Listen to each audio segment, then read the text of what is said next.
Hello everyone, শুভ সকাল। আজ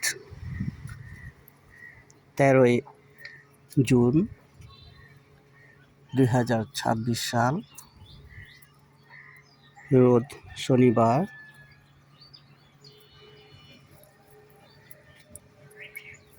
বসন্তকাল। সবাইকে রজা রূপ গার্ডেন থেকে বসন্তের শুভেচ্ছা জানাচ্ছি। তো আজকে মূলত যে বিষয়টি নিয়ে কথা বলবো সেটি হচ্ছে ছাদ বাগানে পাকিস্তানি এবং রিমন জাত, এই দুইটি জাতের পার্থক্য নিয়ে কথা বলবো।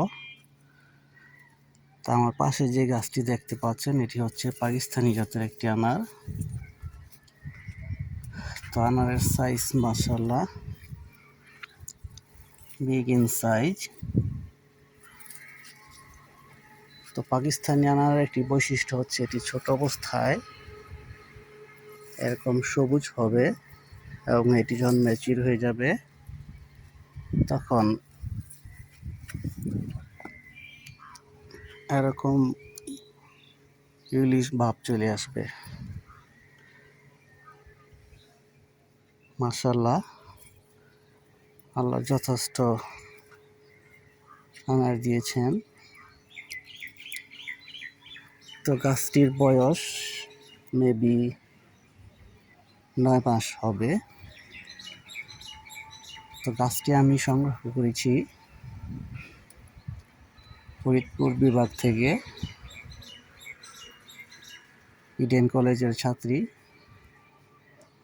আয়েশা আশরাফি আপির কাছ থেকে। তো আপনিকে অসংখ্য ধন্যবাদ যে তিনি আমাকে রিয়েল জাতটি দিয়েছেন। তো পাকিস্তানি আনার একটি বৈশিষ্ট্য হচ্ছে এটি ছোট অবস্থাতে সবুজ থাকে এবং এটি যখন ম্যাচিউর হবে এরকম একটা ইউলিশ ভাব চলে আসবে। সাইজের কথা মাশাআল্লাহ দেখতেই পাচ্ছেন।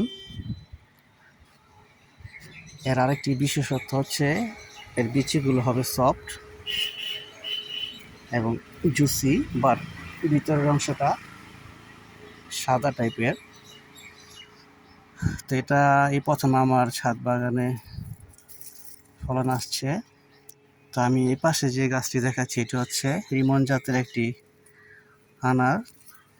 তো রিমন জাতের আনারের বৈশিষ্ট্য হচ্ছে এর নিচের ফুলটাই এরকম লম্বা আকৃতির হবে এবং আনারগুলোই ঝুলন্ত অবস্থায় থাকে মোস্ট অফ দ্য আনার।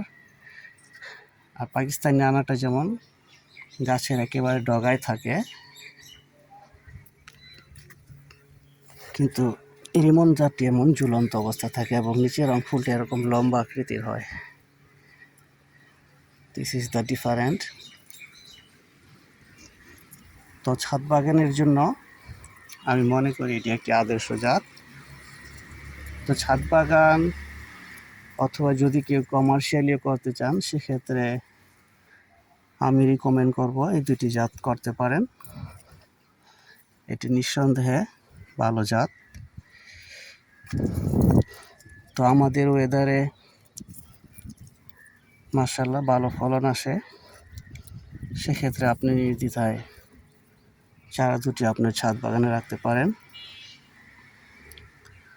তাছাড়া এপাশে আমার বাগুয়া জাতও আছে, পরবর্তীতে এই সম্পর্কে ভিডিও দেবে। তো ভিডিওটি ভালো লাগলে লাইক, কমেন্ট, শেয়ার করে দিবেন।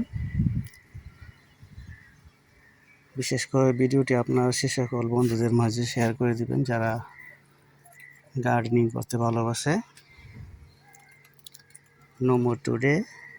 Thank you everybody.